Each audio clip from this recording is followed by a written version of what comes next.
Geração Jovem para 2022. Nós trouxemos também para compartilhar. Sabe isso aqui? A meditação do Ministério das Mulheres, né? A meditação das mulheres é muito boa, inspiração da alma, fantástico. Então, eu não quero levar isso de volta para casa, não, tá? Eu trouxe para abençoar vocês. Então, se você ainda não se inscreveu no encontro, depois você vai ouvir falar desse encontro. E se você não se inscreveu, você está cometendo pecado grande, viu? Você está perdendo uma grande oportunidade e ainda tem vagas. A porta da graça está aberta aí, Rafael e Michele? A porta da graça ainda está aberta, né? O nosso interesse é que o maior número participe. Vai ser um encontro rápido. A gente pede até desculpas, né? Ontem eu justifiquei. A gente recebeu o convite, mas só poderíamos vir aqui em novembro. E aí, como surgiu essa possibilidade agora, a gente sabe que a data, carnaval, talvez alguns de vocês estão recebendo parentes em casa, né? Há uma movimentação muito grande na cidade, eu estou andando de carro por aí, eu estou percebendo. Mas a gente pensou, bom, vamos fazer só no sábado à tarde, né? Porque um adventista no sábado à tarde, ele faz o quê, né?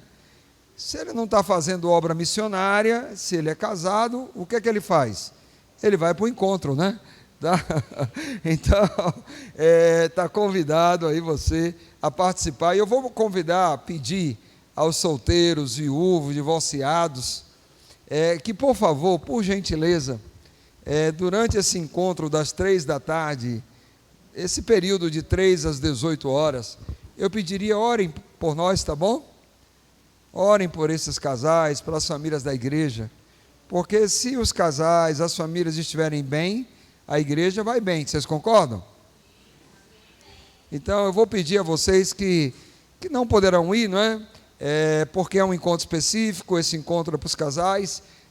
Lembrem da gente lá em oração, tá? É um apelo que eu faço ao coração de vocês, tá bom?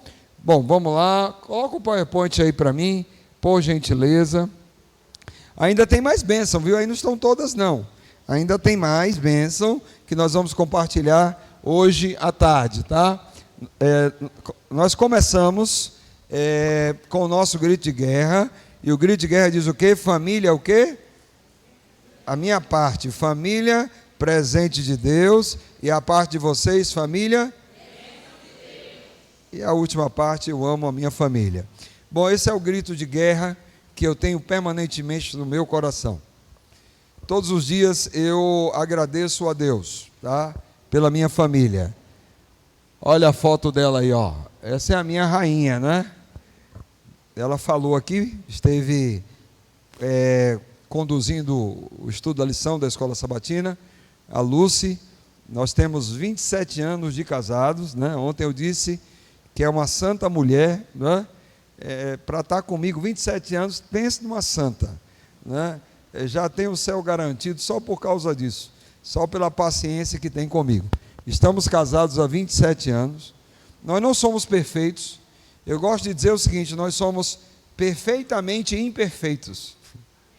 A maior prova de que a graça de Deus funciona é fazer com que esses dois pecadores se entendam e sejam muito felizes. Então, para mim, é a maior prova da graça, nós nos entendemos e somos felizes. Não é mérito meu nem dela, mas da graça de Deus que governa a nossa vida, amém? Bom, Deus nos deu uma filha, né? A rainha geralmente gera a princesa ou príncipe, né? E aí a Jael, a nossa filha, tem 22 anos, ela atualmente está na FADBA, na Faculdade Adventista da Bahia, ela está estudando psicologia, né? Ela disse que quer entender melhor o pai, aí foi fazer psicologia. Eu disse, eu não sei se vai resolver esse problema não, mas né, vamos deixar você seguir aí o rumo do seu coração, né? A Jael, ela é uma bênção para a nossa vida. Bom, nós ontem começamos a conversar sobre a família no contexto do grande conflito, ok? A família e o grande conflito. Eu vou começar contando rapidamente aqui, de maneira muito resumida, uma história. Aí está o pastor Paiva, Margarete, e os seus 2 filhos, ok?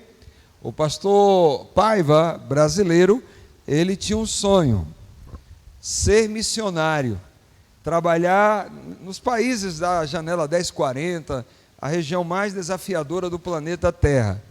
E aí um dia ele recebeu um chamado, ele foi para as Filipinas, ok? Então o menino se chama Alisson e a menina Melissa. Esse é o dia que eles chegaram lá, ok?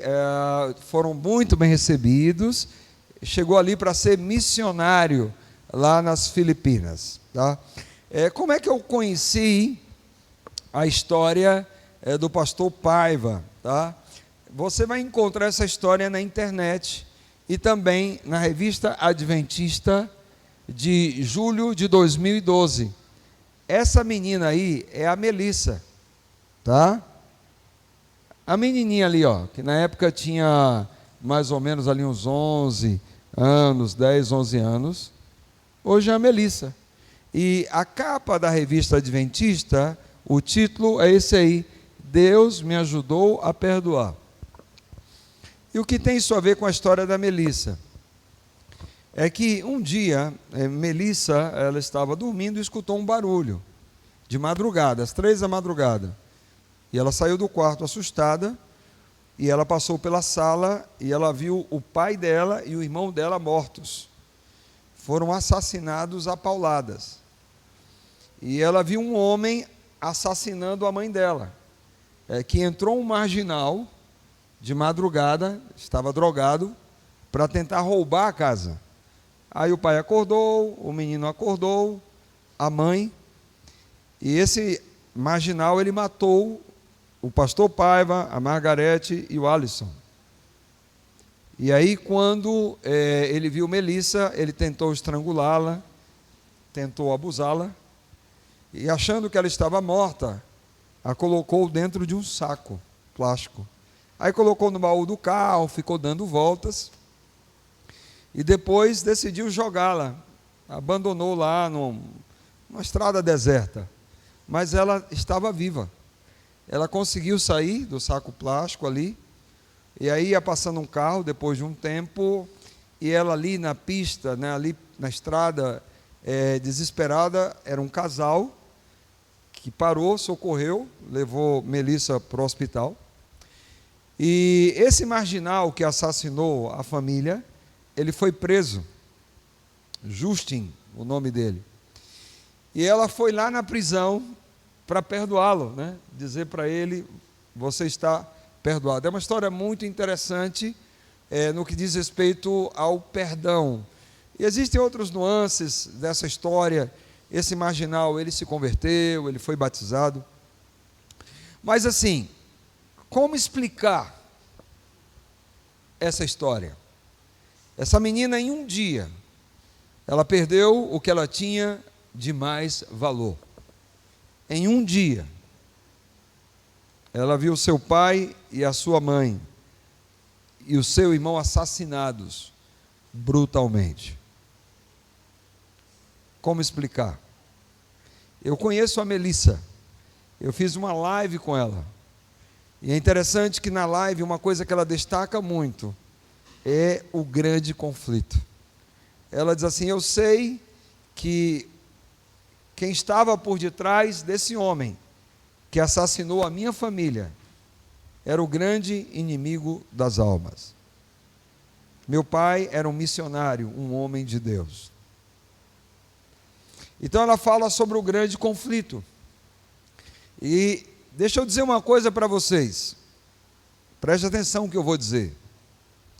Existem algumas coisas que vão acontecer na nossa vida, nesta terra, que só poderemos começar a entender se nós as analisarmos no contexto do grande conflito.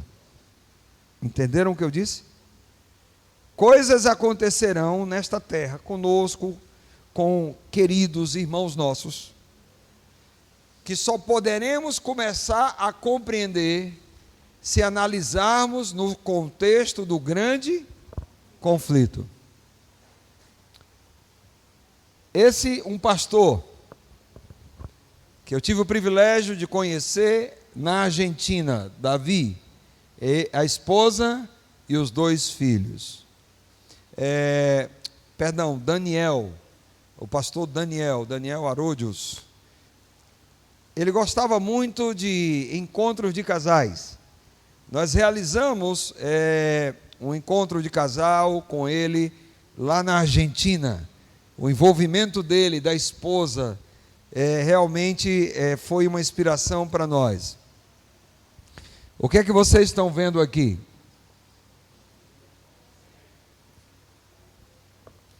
Um acidente de carro. Ele estava com toda a sua família e um sobrinho no carro. Estavam indo para a UAP, a Universidade Adventista de Pulgari, na Argentina. Ele ia levar sua filha para a universidade. E um carro fez uma ultrapassagem em alta velocidade, vinha em alta velocidade. Ele também vinha em alta velocidade. E bateram de frente. Houve um incêndio. Todos morreram carbonizados. O pastor e toda a sua família. Você consegue explicar?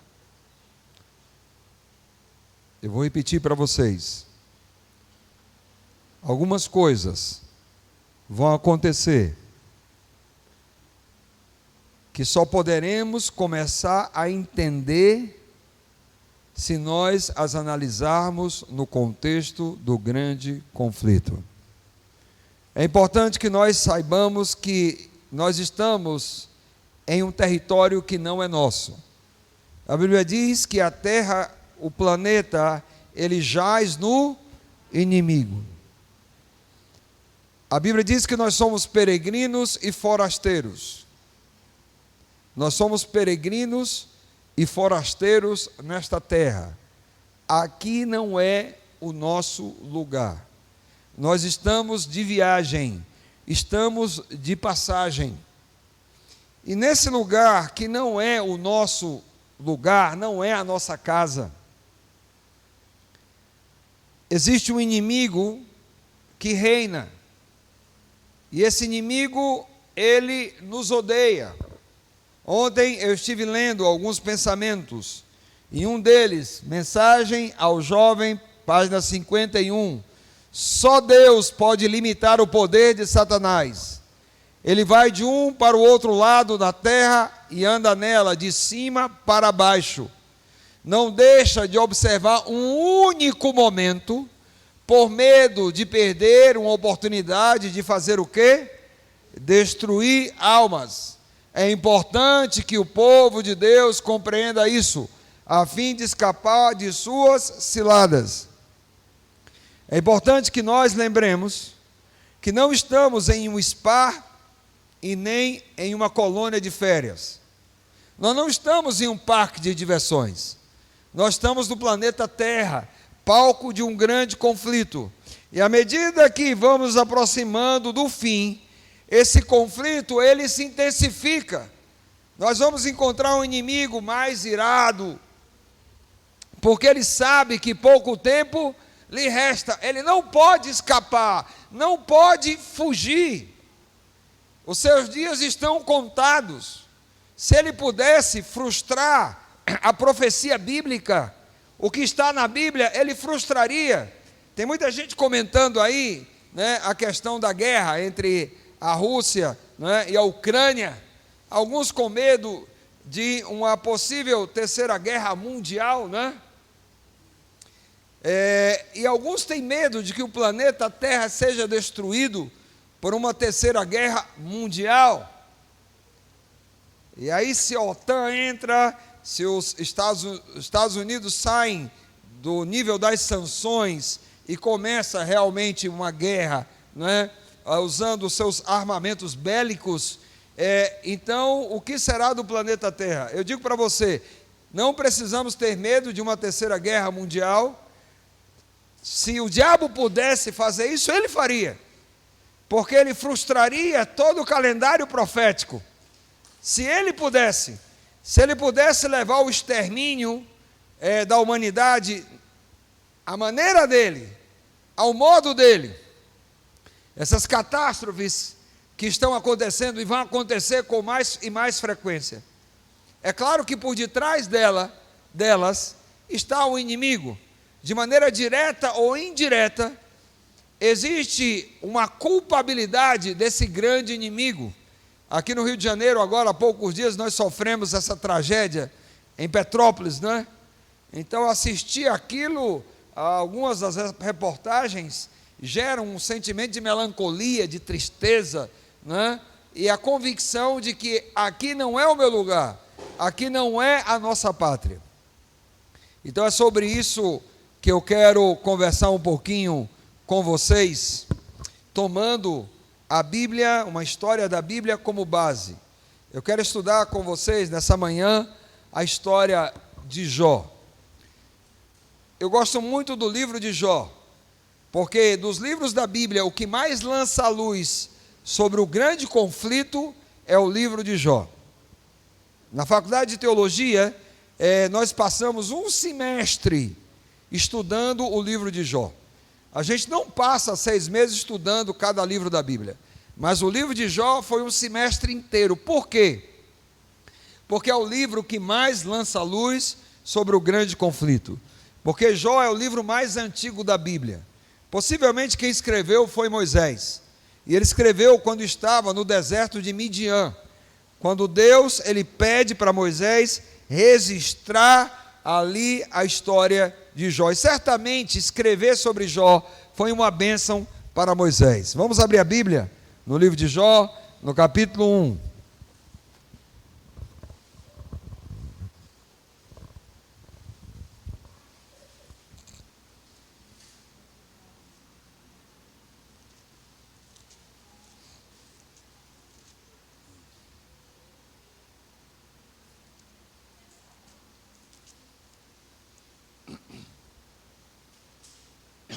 Nós vamos ler do versículo 1 até o versículo 5. Antes vamos fazer uma oração. Vamos orar.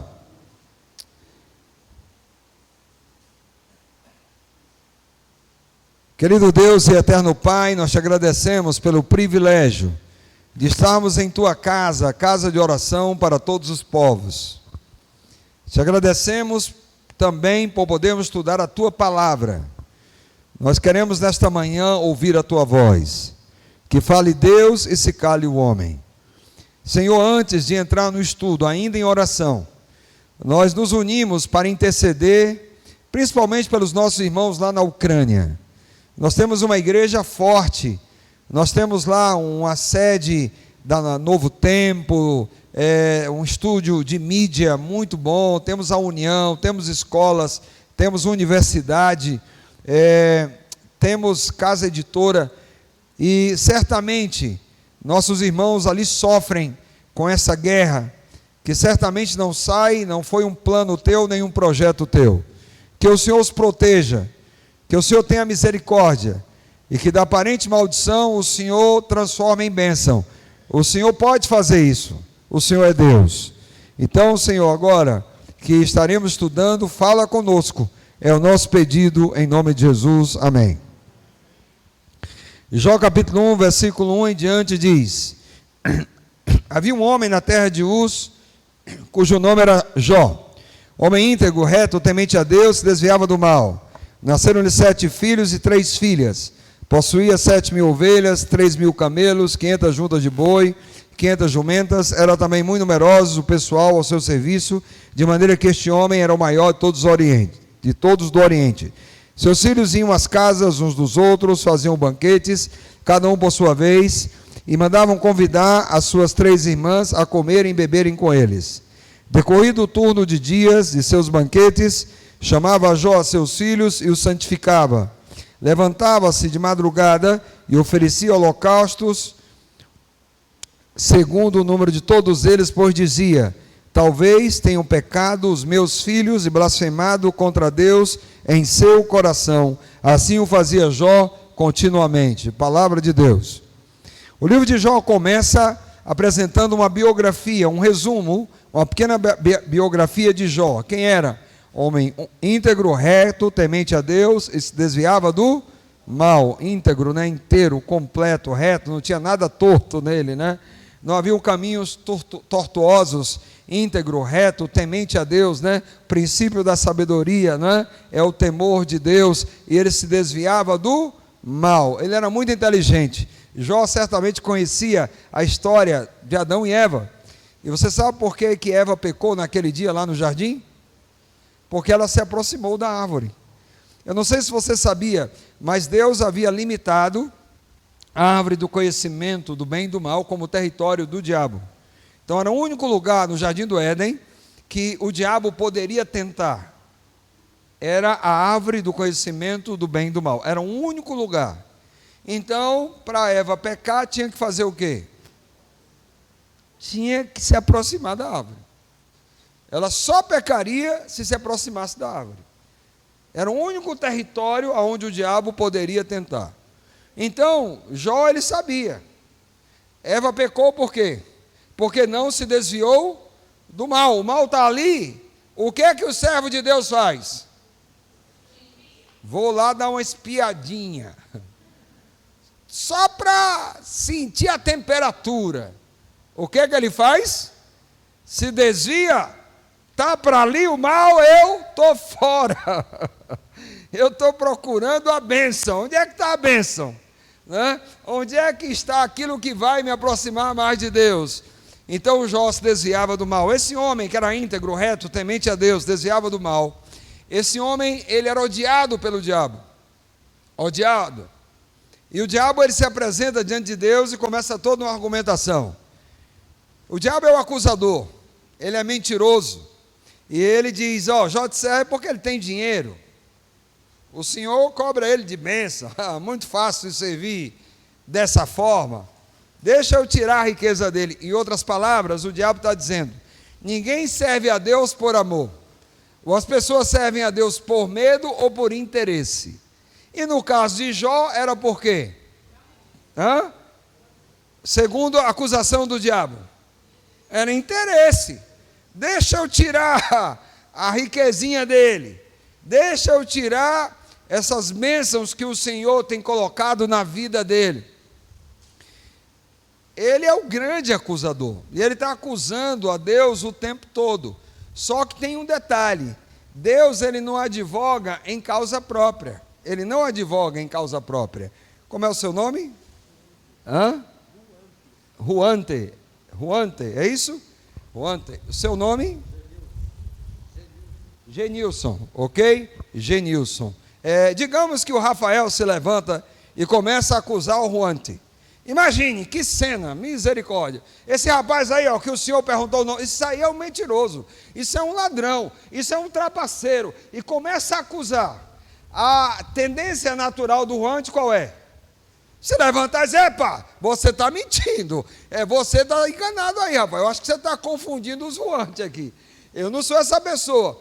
Essa autodefesa dele tem algum valor? Claro que vai ter. Mas de repente o Genil se levanta e diz, epa, meu amigo, se calha aí. Eu conheço esse rapaz. Ele não é nada do que você está dizendo. Fica lá, se coloque no seu lugar, porque você está com falsas acusações. O que vai valer mais? A autodefesa dele ou a defesa dele ali? Deus não advoga em causa própria. Nós somos os representantes de Deus. Então, o que é que Deus faz? Deus diz, tudo bem, tá bom, então você quer tirar a riqueza de Jó, porque você diz que eu sou arbitrário, que eu sou cruel, que eu sou tirano, que as pessoas servem a mim por medo, tá bom, então vai lá e tira. E aí um dia Jó, ele acordou como o homem mais rico do Oriente. No final do dia era o homem mais pobre. Não foi um ano, não foi um mês, nem uma semana, nem um dia, para vocês verem o poder de destruição do diabo. Em um dia, Jó perdeu tudo o que ele tinha, inclusive os filhos, porque na cultura semita, filho era símbolo de riqueza e prosperidade. Quando Deus permite que o diabo toque nas riquezas, os filhos, eles vão no pacote. Jó perdeu tudo. E quando Jó, ele se dá conta que perdeu tudo, o que é que ele faz? Ele se ajoelha, a Bíblia diz no final do capítulo 1, e o adorou. E Jó disse, o Senhor Deus deu, o Senhor Deus tomou. Bendito seja o nome do Senhor. Que bofetada no diabo. Não é Deus que está advogando em causa própria. Jó, diante do universo, se levanta como testemunha de Deus. Não é pelo que o Senhor me dá, mas eu estou contigo pelo que o Senhor é. Amém? Não é. O diabo está equivocado.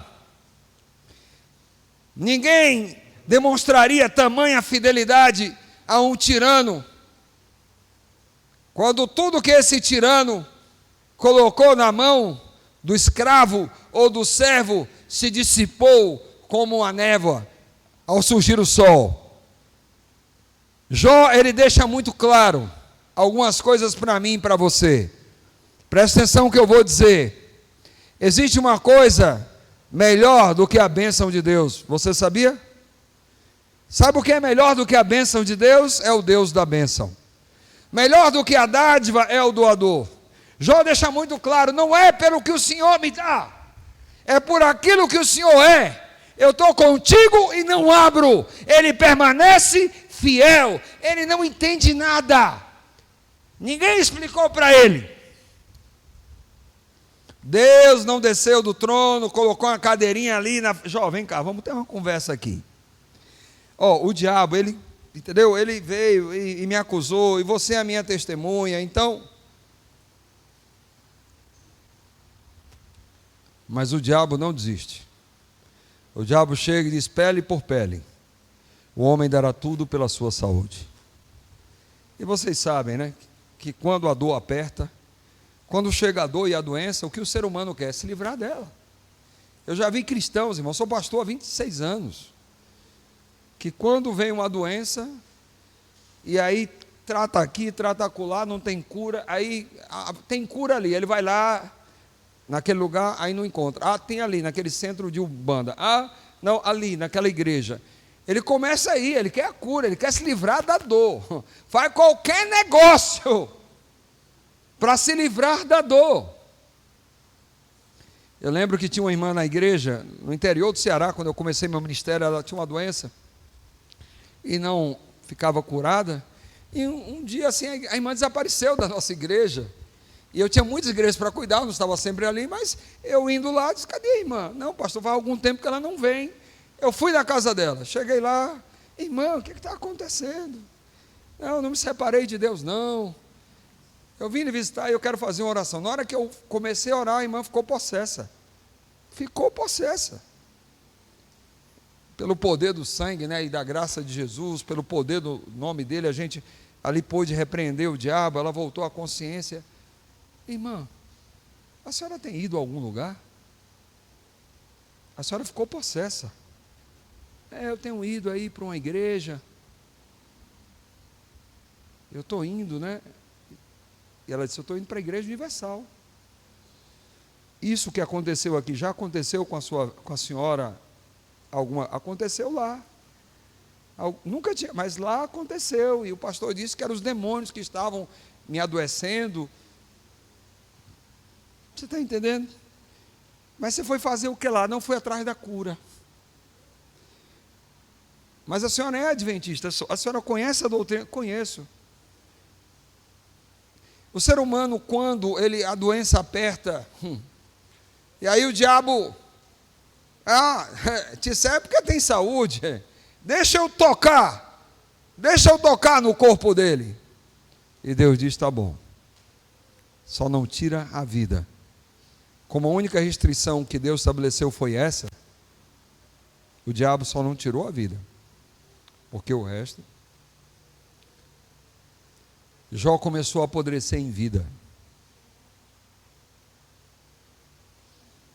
Ele começou a apodrecer, desde a cabeça até o dedão do pé. Tumores começaram a explodir, estourar no corpo. Ele se coçava com caco de telha, jogava cinza. Os amigos de Jó vieram visitá-lo. Quando o viram, passaram 7 dias sem dizer nada. O impacto visual foi tão forte. Jó ficou magérrimo, macérrimo, pele e osso. pele e osso. A situação dele ficou tão calamitosa que a mulher dele olhou para ele e disse: você está podre, amaldiçoa Deus e morre. Morre logo, homem, morre! Coloca um ponto final nessa miséria. Jó, apodrecendo em vida, ele olha para a mulher e diz assim: tu falas como uma louca. E lá na frente ele diz: ainda que ele me mate, nele eu esperaria. Eu estou contigo e não abro. Não é pelo que o Senhor me dá, é por aquilo que o Senhor é. No estudo da lição foram comentadas algumas coisas, vou falar rapidinho. Nós adventistas não cremos que a salvação seja pelas obras. A salvação não é porque nós obedecemos os mandamentos, não é porque seguimos a mensagem de saúde, não é porque fazemos isso ou aquilo, ou deixamos de fazer. A salvação é uma pessoa. Salvação é Jesus. Quem tem o Filho tem a vida. Quem não tem o Filho não tem a vida.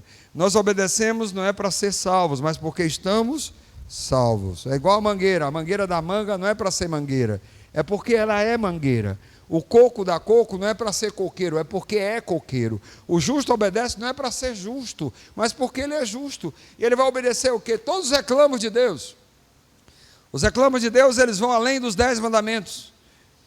Os reclamos de Deus envolvem todas as áreas da minha vida. Se Deus fala, o dinheiro é meu, lá nos 10 mandamentos não existe um que diz separe o dízimo, não.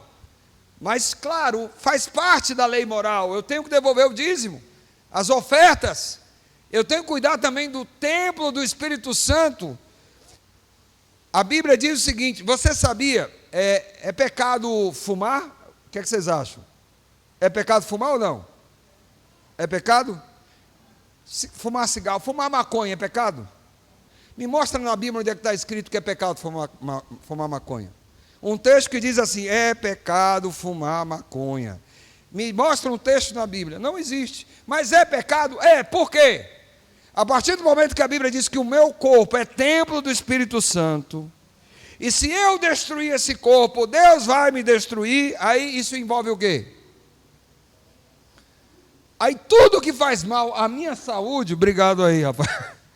Tudo que faz mal à minha saúde, seja o cigarro, seja a maconha, seja a Coca-Cola, seja o que for, faz mal, eu tomei consciência, já sei. E deixa eu só abrir um parênteses aqui rapidinho. Vai ter gente lá no céu que vai salvar e não guardou o sábado. Por exemplo, Martinho Lutero nunca guardou o sábado. Nós adventistas cremos, é para guardar o sábado?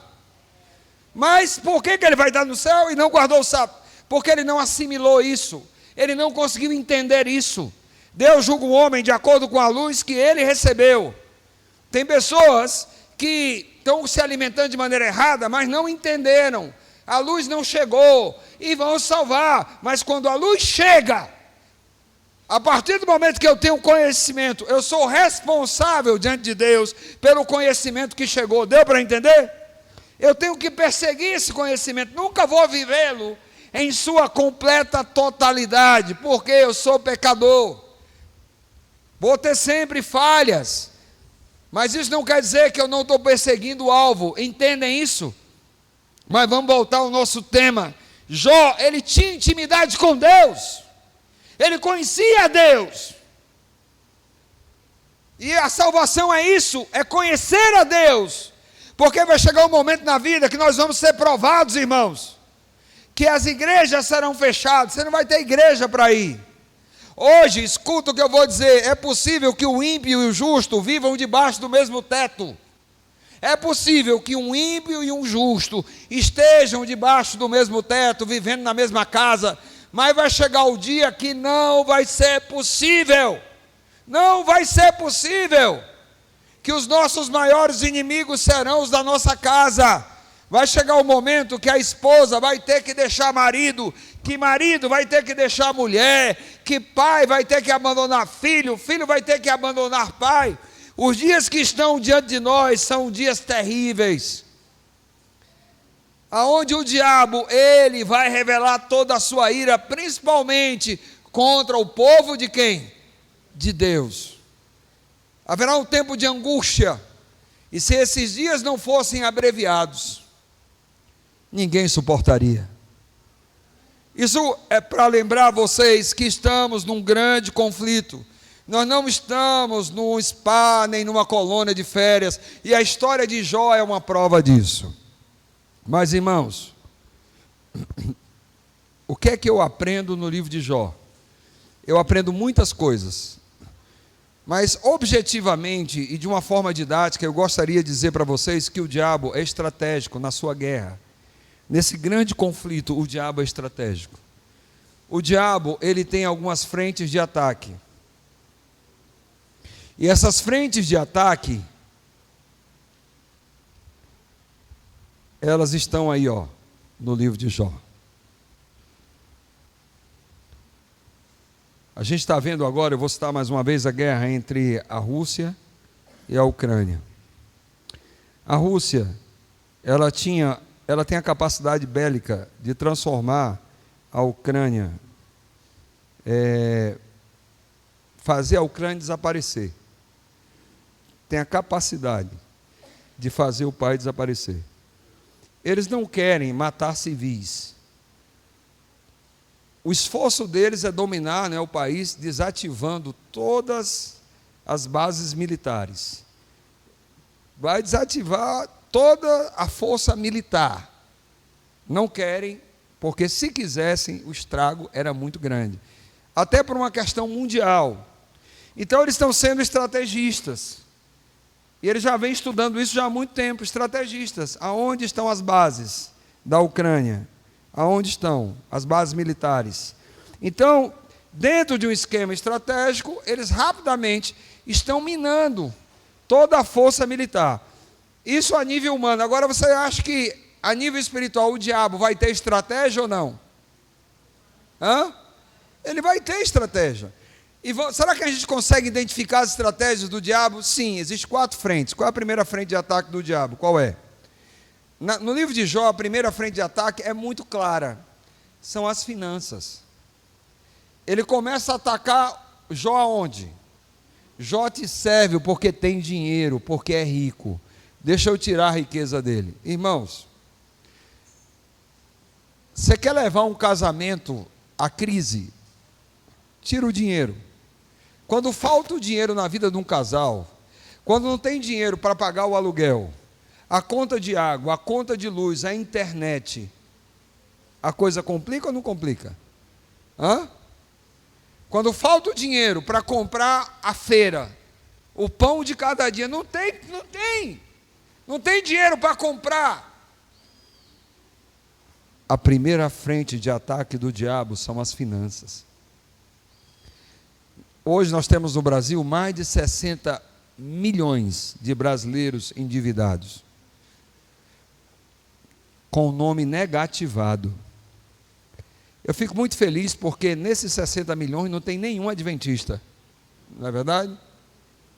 Tem adventista? Eu não acredito. Agora eu vou ter um ataque do coração. Adventista endividado?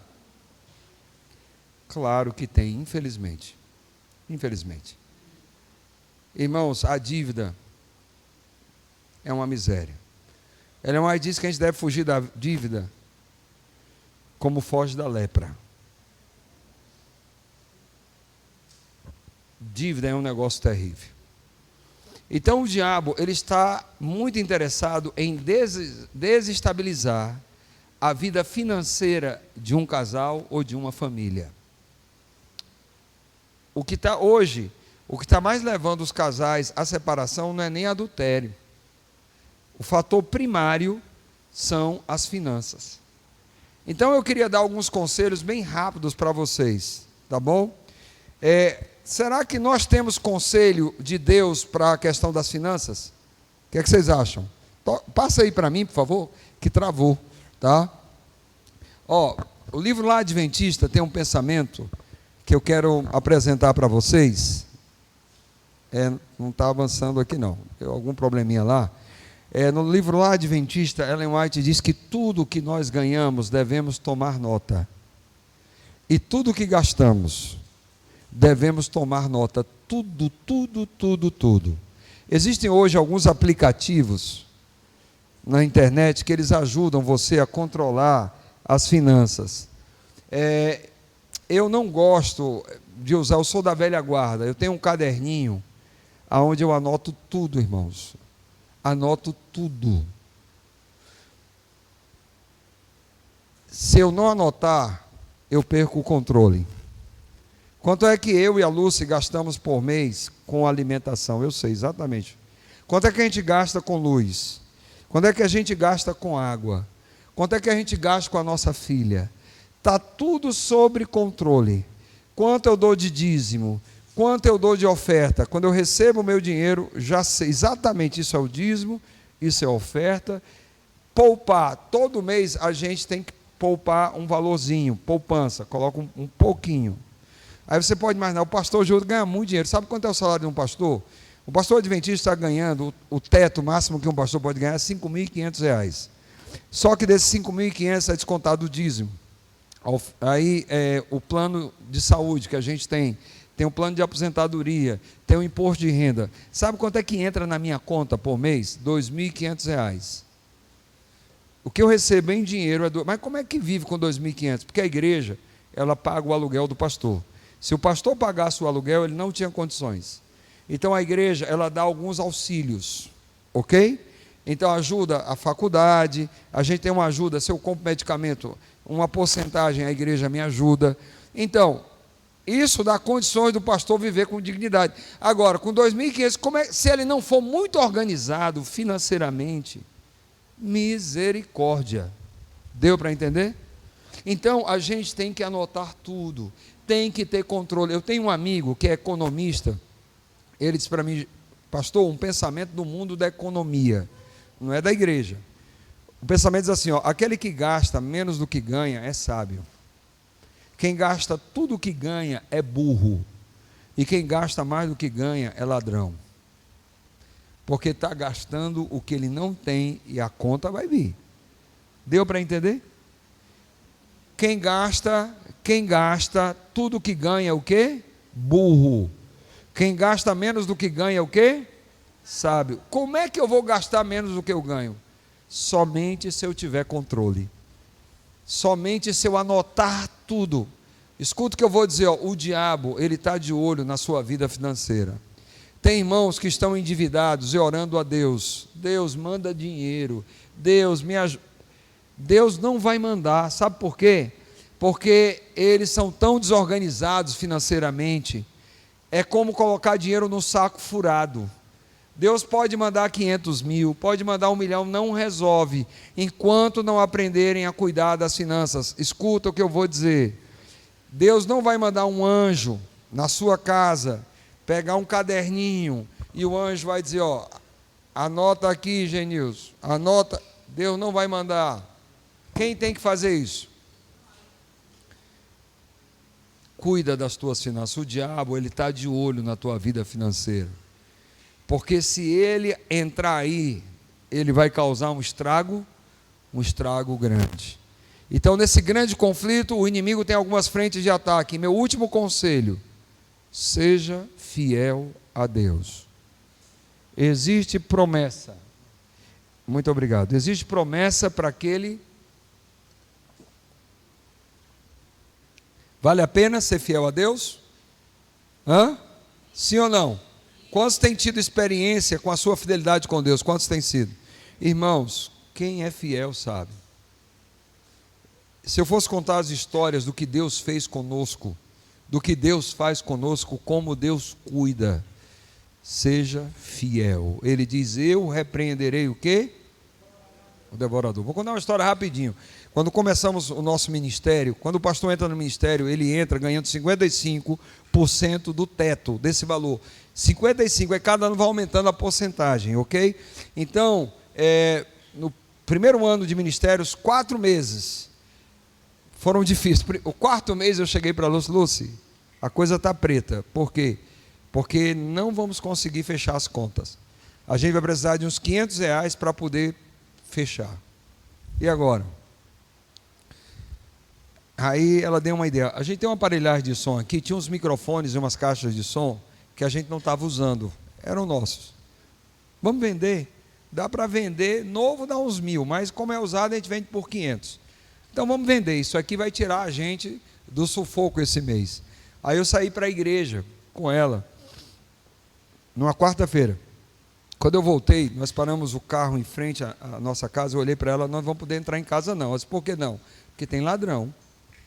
Ladrão, você está brincando? Ela falou para mim, não. Ela falou, como é que você sabe que tem ladrão? Eu não deixei a luz do quintal acesa, você deixou? Ela disse, não, a luz está acesa, então tem ladrão. Ela olhou para mim, então tu vai lá ver. Eu disse, não, mas por que eu vou, esse rapaz aqui? Porque você é o homem. Eu disse, não, eu não sou o homem, eu sou o pastor. Vamos colocar as coisas no seu devido lugar. O argumento foi fraco, sobrou para mim. Vai lá que eu vou ficar aqui orando, na intercessão. Nunca pedi tanta misericórdia de Deus, irmão. Você tem que mostrar que eu sou macho, sou cearense. Quando eu abri a porta, felizmente os ladrões já tinham saído. Mas tudo jogado no chão, tudo, um caos. Eles entraram ali para procurar dinheiro. E eles descobriram naquele dia que procurar dinheiro na casa de um pastor adventista não é um bom negócio. Não é. Tudo espalhado, jogado no chão. Aí eu olhei, a televisão estava lá, né? Naquela época era videocassete, a gente estava lá. Parece que não levaram nada não. Aí quando nós entramos no quarto, o canto mais limpo do mundo, as caixas de som e os microfones, né? Que a gente ia vender, para cobrir o rombo do mês. Eles levaram justamente as caixas de som e os microfones. Aquilo me deu uma indignação muito grande. Eu lembro como se fosse hoje, que eu me ajoelhei lá na sala, eu e ela, lá na sala. Eu disse assim, ó Deus, ó, olha aqui, ó. O Senhor não era obrigado a prometer nada. O Senhor não era, mas o Senhor prometeu. O Senhor disse que repreenderia o devorador. O Senhor disse que abriria a janela. Olha para nós somos fiéis. O que o Senhor pede de nós estamos procurando ser fiéis. A gente devolve o dízimo, a gente dá oferta. A gente é fiel. Então, Senhor, justamente esse mês que a gente está apertado, eu estou me sentindo humilhado, envergonhado, o diabo entrou na casa do teu servo aqui. E ali, sabe, foi uma das orações mais sinceras que eu acho que eu fiz na minha vida, clamando a misericórdia do Senhor. Aí, a gente, claro, fez um boletim de ocorrência, alguns dias depois eu falei com o tesoureiro lá da missão Costa Norte, no Ceará, rapaz. Eu entrei em contato com ele, aí ele chegou, rapaz, eu estou querendo falar contigo já há alguns dias, para te dar uma notícia. Qual é a notícia? Nós colocamos a casa de todos os pastores no seguro contra roubo. Como é que é? Sim, a minha casa está no seguro, tá. Eu fui roubado. Você foi roubado? Quando? Essa semana só. Então, pega o boletim de ocorrência e manda para o seguro. E eu mandei. Aí, alguns dias depois, o seguro depositou na nossa conta ali, mais ou menos, R$1.100. Esse roubo foi uma bênção tão grande, irmãos, que eu quase colocava uma placa para os ladrões, sejam bem-vindos, volte sempre. Porque é o seguinte, eu não fiz o seguro, eu não sabia que estava no seguro, e colocaram justamente na época. Eu estava precisando de 500, Deus mandou 1.000. Eu quero dizer o seguinte, meu irmão, vale a pena ser... não é uma barganha, eu não sou fiel para Deus, não, eu sou fiel porque eu tenho que ser fiel, e acabou, não é uma troca, não é uma barganha, mas quando vierem as provações, Deus diz que provai-me nisto, Ele me convida a prová-lo, Ele vai repreender o devorador, Ele vai nos honrar, amém? Se Ele é por nós, quem será contra nós? Nesse grande conflito, nós não temos o que temer, seja fiel, até porque infiel não vai entrar no céu, e a fidelidade, ela tem que se mostrar na constância da vida, ok? Qual é a primeira frente de ataque? Qual é? Qual é a segunda frente? O diabo atacou as finanças, depois atacou o que? A saúde. A segunda frente de ataque do diabo é a nossa saúde. Tudo quando prejudica a saúde, não somente diminui o vigor físico, como tende a enfraquecer as faculdades mentais e morais. A condescendência com qualquer prática nociva à saúde torna mais difícil a uma pessoa discernir entre o bem e o mal, e daí mais difícil resistir ao mal, aumenta o perigo de fracasso e derrota. Veja, o diabo está de olho no nosso estilo de vida. Ele está de olho. Se nós realmente não cuidamos, como consequência vai vir o quê? Virão as doenças, as debilidades. E nós vamos ficar mais susceptíveis aos ataques do diabo. Nós somos muito privilegiados, irmãos, nós temos uma mensagem de saúde. Viver essa mensagem é difícil, é o nosso desafio também. É difícil, principalmente como você foi educado, o nosso passado, né? A maneira como fomos educados, o que nós aprendemos a comer. Mas nós temos que levar isso em conta. Existem 8 remédios de Deus. A questão da mensagem de saúde não envolve somente a alimentação, são 8 remédios. É o exercício, o ar puro, a água. Às vezes a gente fala muito da comida, da alimentação, e é importante, a gente tem que cuidar da alimentação. Temos uma mensagem de saúde, mas são 8 os remédios de Deus. E daqui para frente, irmãos, essas pandemias, elas só vão aumentar. E a gente está tendo uma oportunidade de mostrar para o mundo que a nossa mensagem de saúde faz diferença, amém? Foi de Deus para nós.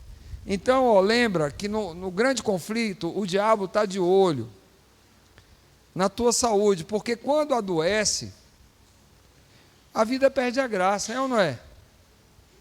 Vem a doença, aí pronto, tudo é afetado. Então lembre, no grande conflito, o diabo ele tem algumas frentes de ataque. Primeira frente de ataque é o quê? Cuida das finanças. Segundo, a saúde, o estilo de vida. Cuida do teu estilo de vida. Alguns só vão cuidar quando vem aí o câncer. Eu já vi pessoas que eram muito reaças à mensagem de saúde, aí um dia descobre que está com câncer, aí agora vai mudar. Agora eu vou buscar me alimentar corretamente. Não espere realmente que chegue a tragédia para você viver a mensagem, tá? A terceira frente de ataque, eu poderia falar muito sobre cada um desses aspectos, mas por causa do tempo eu já vou para o final. A terceira frente de ataque, olha esse pensamento aí, ó. Satanás reuniu os anjos caídos a fim de inventar algum meio de fazer o máximo mal possível o quê? A família. Ó, Jó ele perdeu os filhos, aí chega um momento que o casamento entra em crise.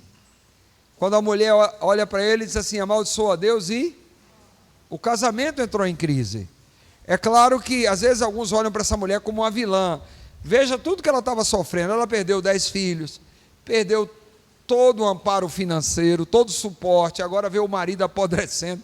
A mulher chegou um momento que não dá mais, morre logo, miserável. Morre, acaba com isso. O casamento entrou em crise. E eu quero dizer para você, meu irmão, que o casamento é a terceira frente de ataque do inimigo. Porque quando o diabo ele destrói um casamento, ele afeta gerações. Afeta gerações. Então, ele vai trabalhar ao máximo, ele está de olho no meu casamento. Vocês têm percebido, né, que tem acontecido com grandes homens de Deus, né, da Novo Tempo. Vocês acham que isso é ataque de quem? Né? Quando um pastor desse cai, meu irmão, o estrago é grande. O estrago aí você vai ver nas redes sociais, pessoas que se inspiravam tanto, se escandalizando, perdendo a fé, não é? Então, assim, principalmente os servos de Deus, se tem alguém nessa terra que tem que cuidar do casamento, é o servo de Deus, porque o diabo está de olho nele mesmo, para descredibilizar a palavra de Deus, o evangelho que a gente defende. Por isso, meu irmão, presta atenção, cuida do teu casamento, prioriza o teu casamento.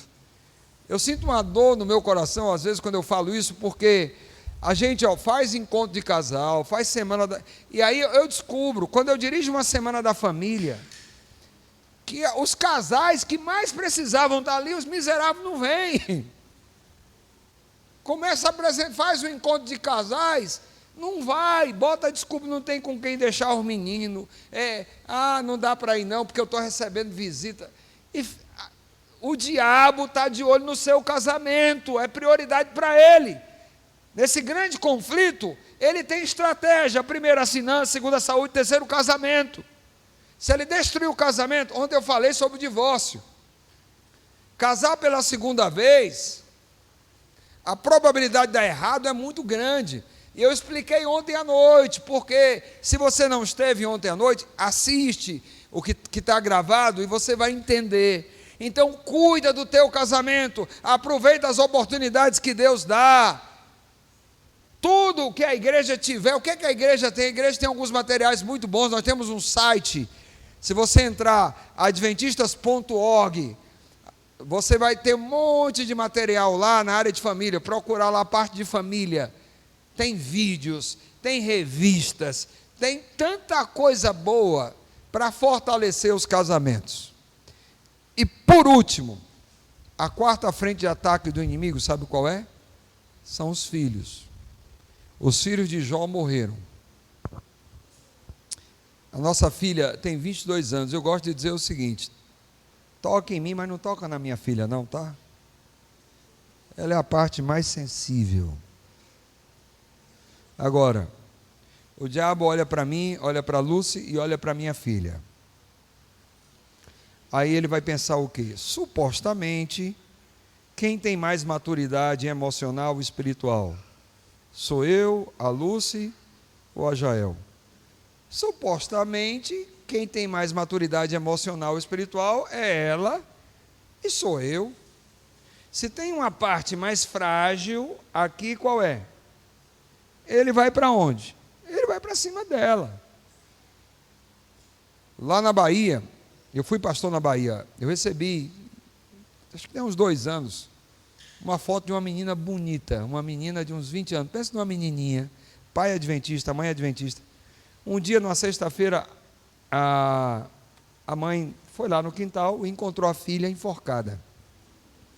Ela se matou.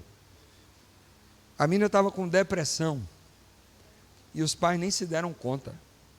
Uma profunda depressão, os pais nem se deram conta.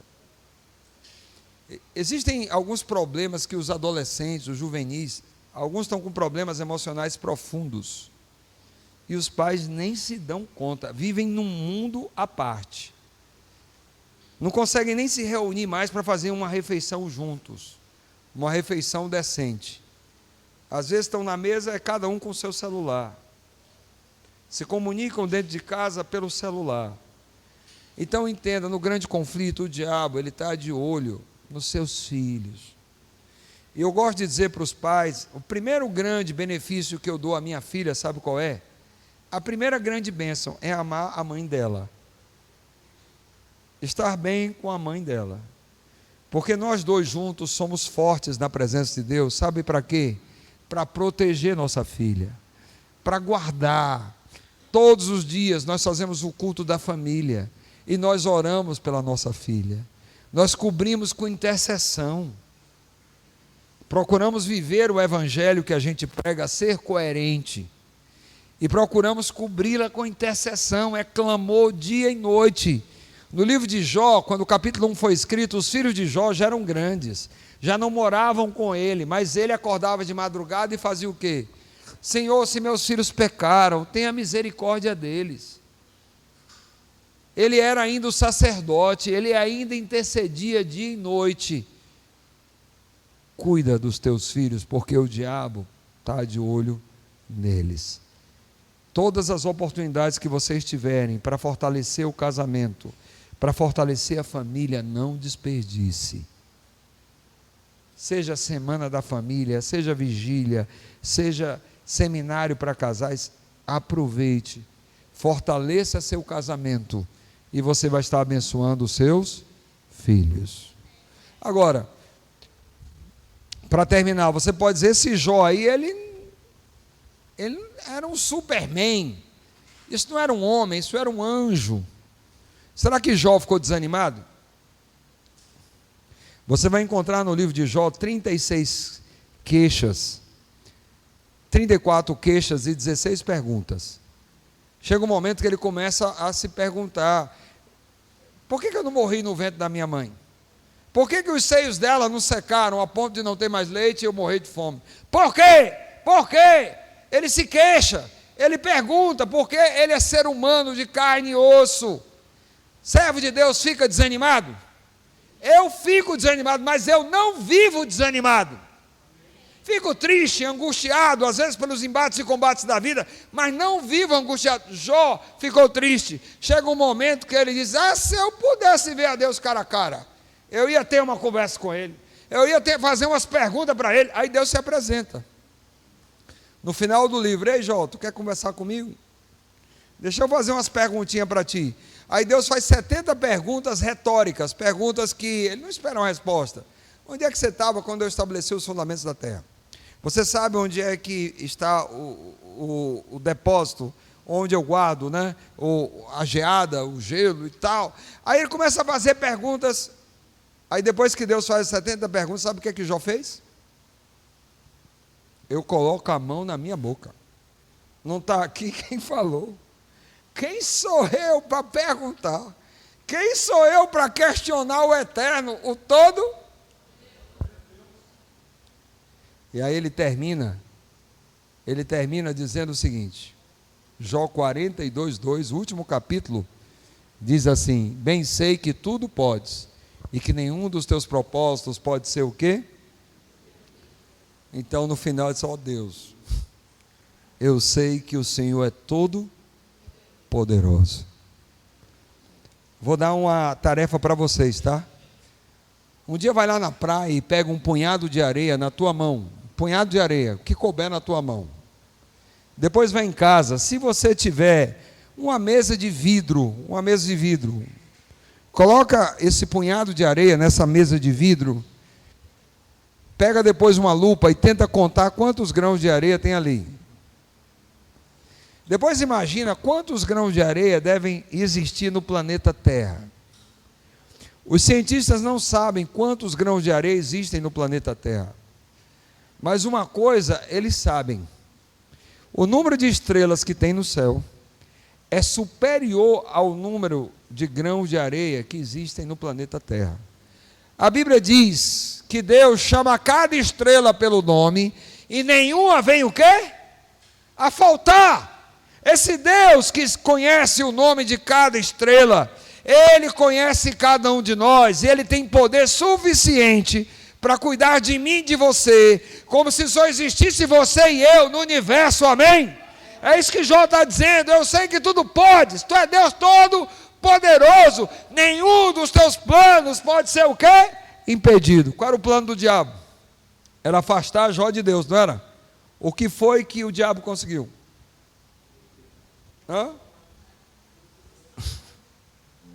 No final do livro, Jó diz assim: antes eu te conhecia só de ouvir, agora eu te vi, mais íntimo de Deus, mais apaixonado por Deus. E aí no final do livro lá diz que Deus restituiu tudo. Tudo em quê? Em dobro. Tudo em dobro. Tudo em dobro. Quanto tempo Jó sofreu? Nós não sabemos, mas se supõe que foi pouco tempo. Foi intensa a provação, mas pouco tempo. Por quê? Porque quando começa a provação dele, ele tinha 10 filhos adultos, morreram. Depois, quando Deus restaurou a sorte dele, ele teve quantos filhos? E ele viu os netos, os bisnetos, até a 3ª geração. Então se subentende, se supõe que a provação foi dura, mas pouco tempo. Até porque não resistiria se fosse muito tempo.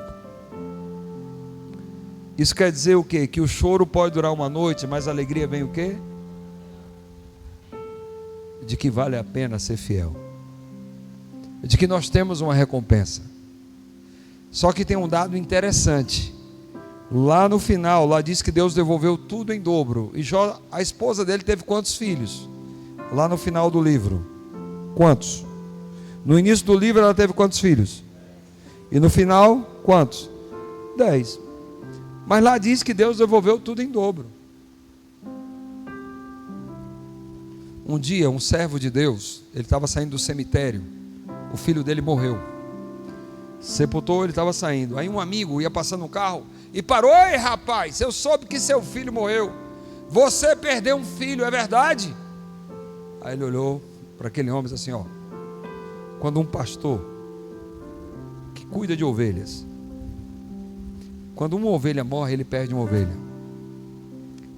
Eu não perdi meu filho. Eu sei onde ele está e eu vou reencontrá-lo.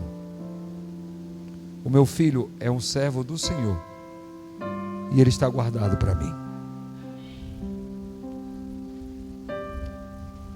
Quando eu leio o livro de Jó, o final dele, sabe qual é a conclusão que eu chego?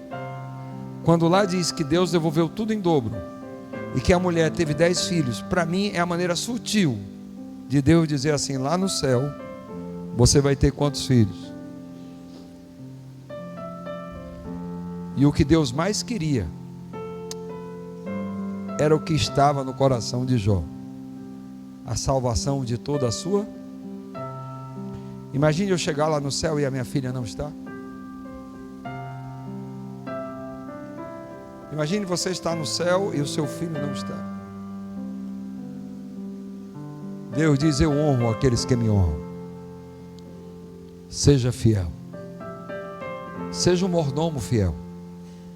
Lá no Nordeste, um jovem de 17 anos, ele entrou numa empresa para ganhar por produção. Então tudo que ele produzia, ele ganhava. Final do primeiro mês, o jovem adventista tirou o primeiro lugar em produção. Segundo mês, o jovem adventista campeão em produção. Terceiro mês, o jovem adventista campeão em produção. O dono da empresa chamou aquele jovem na sala. O jovem adventista, 17 anos, abriu a porta. Quando ele entrou, ele viu que o patrão estava bebendo. A mesa em umas latas de cerveja aberta, um frigobar de lado. O homem estava bêbado. Aí o patrão disse: jovem, entra aí, rapaz. Estou muito feliz com você. Você lembra a minha história? Quando eu cheguei nessa empresa, eu tinha 17 anos. Primeiro mês, campeão em produção. Segundo mês, campeão em produção. Terceiro mês, campeão em produção. Você tem sangue no olho. Eu quero investir em você. Vem cá, rapaz. E o rapaz sentou. Ele pegou uma lata de cerveja e disse: toma aí, bebe comigo. Estou feliz, rapaz. Quero investir em você. Eu nunca trouxe ninguém aqui para beber comigo. Toma aí. O jovem adventista afastou um pouquinho a mão do patrão e disse: patrão, desculpe, eu não bebo. O homem que já estava embriagado, ele ficou possesso. Como não bebe? Eu nunca trouxe ninguém aqui para beber comigo, rapaz. Você é macho ou não é? Você é homem ou não é? Vai beber sim ou não? Aí com a latinha aberta, bateu no peito dele. Foi cerveja para todo lado. O Jevo olhou para ele, para o patrão, e disse: patrão, eu entrei aqui na sua sala com minha roupa limpa e meu caráter limpo. Essa roupa o senhor pode sujar, mas meu caráter jamais. O patrão sentou, arregalou os olhos e disse: me desculpe, você não é igual a mim. Você é melhor do que eu. Eu entrei aqui com o meu caráter limpo e minha roupa limpa. Essa roupa o senhor pode sujar, mas meu caráter jamais. Deus está buscando homens e mulheres fiéis, que possam dizer: Senhor, eu estou contigo e não abro. Eu não estou para agradar homens. Eu não estou nem para agradar a mim mesmo. Eu estou aqui para fazer a tua vontade. Existe alguém que quer fazer um pacto de fidelidade com Deus aqui? Fique em pé. Você quer dizer para Deus: eu estou contigo e não abro? Vou chamar a Lúcia aqui. Nós vamos orar. Senhor Deus, eu te agradeço pelo privilégio que o Senhor me deu de estar aqui em Parque Estoril com os meus irmãos. Nós estamos falando sobre a família no contexto do grande conflito. No ano de 2020, a pandemia, o vírus, o Covid chegou ao Brasil, ceifando muitas vidas. Mas não chegou somente aqui. O planeta Terra se prostrou diante de um vírus. O vírus ainda continua a ceifar vidas. E nós temos visto quantas coisas têm acontecido no planeta Terra: inundações, incêndios, vulcões em erupção, tornados, terremotos, e agora uma guerra. Senhor Deus, obrigado pelo privilégio que temos de conhecer a Tua palavra, de olhar e saber que o planeta Terra, ele caminha para os seus dias finais, e aqui não é a nossa casa, aqui não é a nossa pátria. Sabemos que o príncipe deste mundo está irado, desesperado. Ele vai fazer de tudo para aumentar a dor e o sofrimento dos que habitam aqui nesse planeta. Mas nós te louvamos, Senhor, porque o inimigo não pode tocar em nós se o Senhor não permitir. Para tocar num servo teu, tem que pedir permissão, como pediu no caso de Jó. E quando o Senhor permite, o Senhor tem propósito. Senhor Deus, o que nós queremos nesta manhã de sábado é nos colocar diante do teu altar e dizer: aceitamos o teu chamado. Se falhamos, se não fomos discípulos fiéis ou mordomos até aqui, que o Senhor nos perdoe. Mas nesta manhã, nós queremos que o Senhor nos dê uma nova oportunidade, que através do Espírito Santo o Senhor nos levante, e naquilo que temos falhado o Senhor nos dê vitória. Queremos ser fiéis, queremos dizer para o universo, como testemunhas do Senhor, que estamos contigo e não vamos desistir, que melhor do que a bênção de Deus é o Deus da bênção. Então abençoa a nossa decisão, abençoa as famílias dessa igreja, continua dirigindo os nossos passos e cumprindo em nós os teus propósitos. Como ministro do Evangelho, eu entrego cada família aqui representada em tuas mãos, em nome de Jesus, amém e amém. Amém.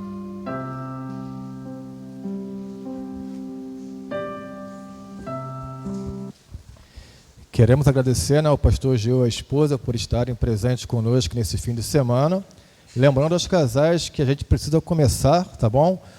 O encontro lá na igreja de São Pedro em ponto, tá, ok? Às 3h da tarde. E agora vem a parte boa, né? Não melhor do que o culto que foi apresentado, mas a comida, amém? Vamos almoçar agora. Aqueles que quiserem participar do almoço, é só ir ali para trás.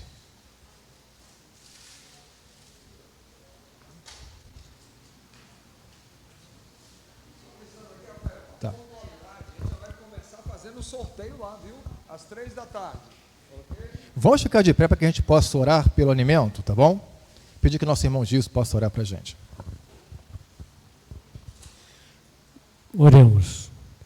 Grandioso Deus que estás no céu, estamos aqui, ó Pai, na sua santa casa de oração, para te agradecer, ó Pai, a presença do nosso querido pastor Geu, justamente com a tua esposa, ó Pai, que nos trouxe a mensagem, Senhor Deus.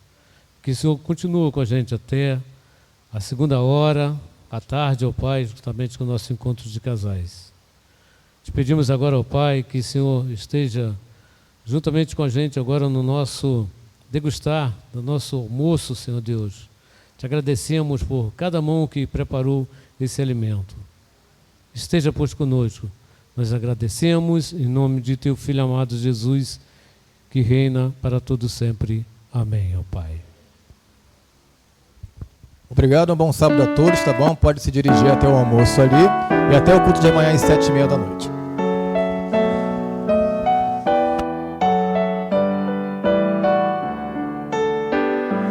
Ao sair deste santo lugar, onde ouvi a palavra de Deus, onde vim adorá-lo em paz, e o céu pode ouvir meu louvor. Vou sair mais confiante em meu Jesus, mais fiel à lei do amor, pois aqui entreguei o meu coração. Minha vida agora está nas mãos do meu Salvador.